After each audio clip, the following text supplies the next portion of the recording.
Eh bien bonjour et bienvenue sur cette dernière vidéo sur le combat final de The Legend of Zelda Tears of the Kingdom.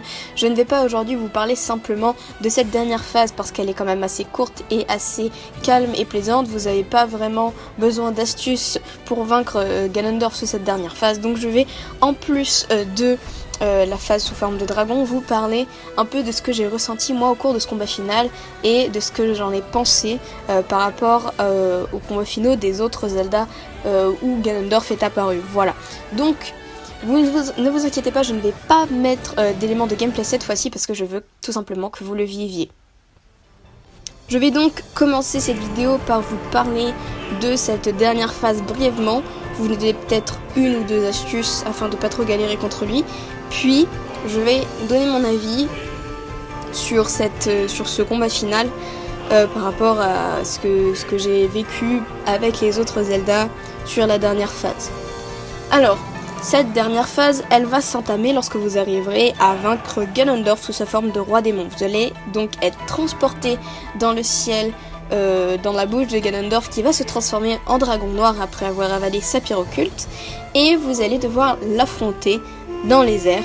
Et qui dit affrontement dans les airs dit paravoile, endurance, mais aussi quelque chose qui va vous permettre de survoler le corps de Ganondorf. Et vous allez donc avoir l'aide d'un dragon que vous rencontrez plus tôt dans l'aventure et dont vous connaissez l'identité si jamais vous avez fait les larmes du dragon, et qui est en fait le dragon blanc, le dragon du ciel, appelez-le comme vous voulez.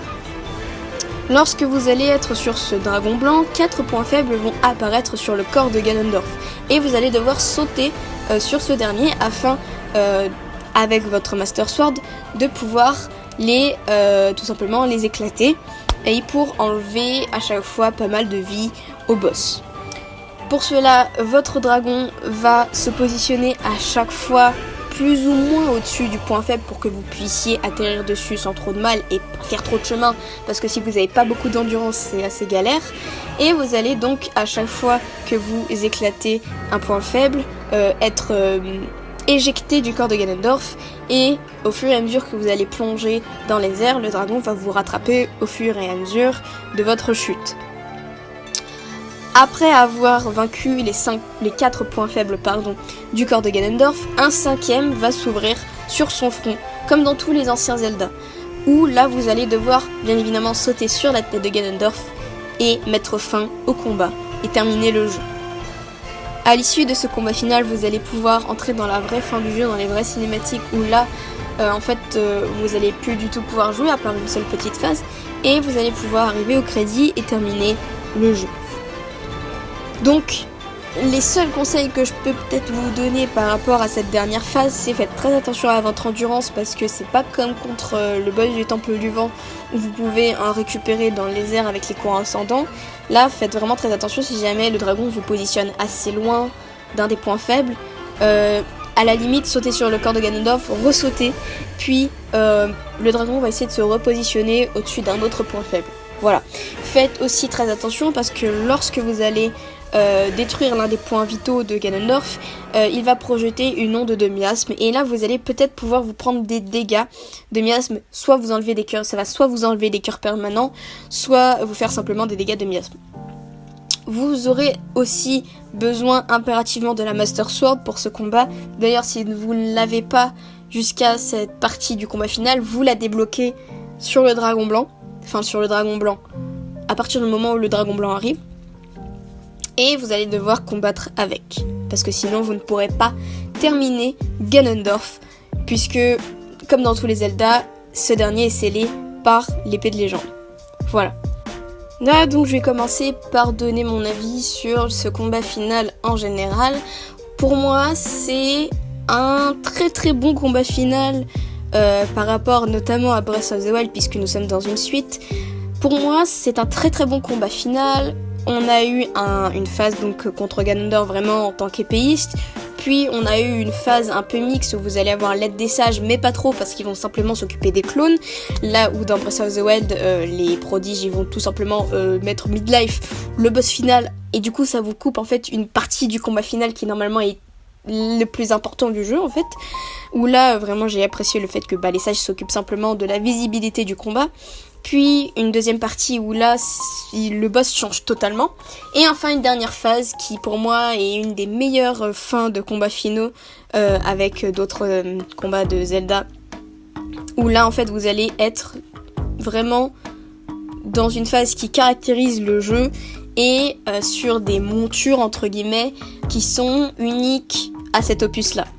Bon, après je suis pas très objectif parce que les dragons c'est littéralement mes animaux fantastiques préférés, donc mon avis il est un peu biaisé sur la dernière phase, mais j'ai quand même beaucoup apprécié le fait d'être sur des dragons et d'en croiser au cours de l'aventure dans le jeu. Si je devais prendre les phases une à une, la première pour moi elle est peut-être un petit peu trop facile pour un combat final, surtout contre Ganondorf qui est censé être l'antagoniste le plus puissant de toute la licence. Surtout il avait un pouvoir de pierre occulte, donc je pense que la première phase aurait pu être un petit peu plus complexe. Après, il faut penser au fait que il n'y a pas tous les joueurs qui arrivent avec le même stuff que moi, qui sont pas habitués aussi au fonctionnement de Zelda, donc c'est quand même assez équilibré je trouve, mais un peu trop simple pour nous vieux fans. Pour ce qui est de la deuxième phase, le fait que les prodiges n'attaquent pas Ganondorf directement, ça j'ai beaucoup apprécié comparé à Breath of the Wild, où en fait votre combat final il est ruiné parce que les prodiges éclatent la moitié du fléau. Et la deuxième partie qui introduit du nouveau pattern, ça j'ai beaucoup aimé parce que ça rajoute un peu plus de difficultés et ça vous oblige à vous adapter au boss et à utiliser d'autres choses. Et enfin pour la dernière phase, bon voilà, c'est une très très belle phase, j'ai beaucoup aimé, peut-être un peu courte, mais bon il faut pas que ça soit trop long parce que le combat final a déjà 3 phases, mais c'est là où je vais un petit peu comparer avec d'anciens Zelda. On a déjà eu des combats finaux qui duraient beaucoup plus longtemps. Je pense notamment au combat final de Twilight Princess où vous avez littéralement 4 phases contre Ganondorf. La première phase où Zelda elle est possédée par Ganondorf, où vous allez donc l'affronter. La deuxième où Ganondorf est comme à son habitude en forme de sanglier, de cochon, et vous êtes en forme de loup pour l'affronter. La troisième où vous êtes à cheval avec Zelda derrière vous contre Ganondorf à cheval et que Epona tellement incontrôlable vous n'arrivez même pas à viser avec Zelda. Et enfin une dernière phase où là vous êtes vraiment au corps à corps contre Ganondorf et que là vous allez pouvoir le sceller avec votre épée de légende. Donc le combat il peut être très long mais il est quand même très original parce que il permet de mettre en scène Ganondorf qui avec ses pouvoirs possède Zelda qui essaye tant bien que mal que de lutter. Et on l'a vu dans Tears of the Kingdom, c'est là que je vais aussi un petit peu comparer, que Ganondorf peut prendre l'apparence de certains personnages tels que Zelda. Et là, peut-être que Nintendo aurait pu introduire une phase où vous allez devoir affronter des personnages que vous connaissiez déjà. Que ce soit Zelda, un des prodiges, puisqu'ils sont morts, ou en plus, vu que c'est la rancœur de Ganon, qui entre en scène dans Breath of the Wild, là vous auriez pu avoir des prodiges ressuscités avec les mêmes pouvoirs et que vous auriez pu les affronter, ou encore des personnages que vous avez rencontrés dans Tears of the Kingdom au cours de votre aventure. Les anciens boss pas forcément parce que les sages les affrontent déjà, mais voilà, peut-être une phase un peu en clin d'œil à Breath of the Wild puisque c'est une suite.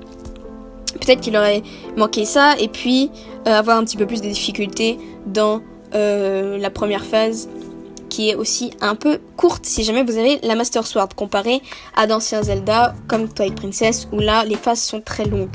Après je ne dis pas forcément que les combats finaux doivent être longs parce qu'on en a eu la preuve avec The Wind Waker ou Ocarina of Time, vous avez simplement 2 phases et une seule pour Wind Waker, là où Ocarina of Time vous affrontez le côté humain, enfin Gerudo de Ganondorf et l'autre le côté Ganon. Et dans Wind Waker vous affrontez simplement la version Gerudo puisque avec le lore c'est très logique. Voilà, donc je dis pas forcément que le combat final doit être long, mais peut-être qu'ils auraient pu rajouter une phase où ça faisait un petit clin d'œil, mais aussi ça rajoutait un petit peu de difficulté et que le joueur soit un peu pris au cœur de devoir affronter des personnages qu'il connaît déjà. Donc pour moi c'est un bon combat final qui s'inspire de tous ceux qui ont eu lieu précédemment, comme par exemple celui de Skyward Sword ou encore de Twilight Princess, de Wind Waker, d'Ocarina, bref, je trouve qu'ils ont bien amalgamé tout ça. Peut-être qu'il aurait fallu effectivement ajouter encore une petite phase caractéristique des pouvoirs de Ganondorf, mais bon, après ça c'est le choix de Nintendo, on va pas les critiquer. Ils nous ont quand même fait sortir un très très bon jeu.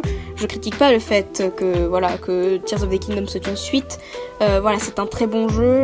On a déjà 50 heures dans les pattes pour le scénario, si vous farmez un minimum. Donc le combat final doit pas être super long non plus, bref. Voilà, pour moi c'est un très bon combat final qui vient chercher d'anciens jeux pour se construire, avec une dernière phase singulière qui est caractéristique du jeu, du lore du jeu. Voilà, donc j'ai beaucoup apprécié ce combat final, cette fin du jeu, les cinématiques, l'histoire. C'est pas forcément le meilleur combat final qu'on ait eu dans Zelda, mais il est très très très bien mené. Voilà.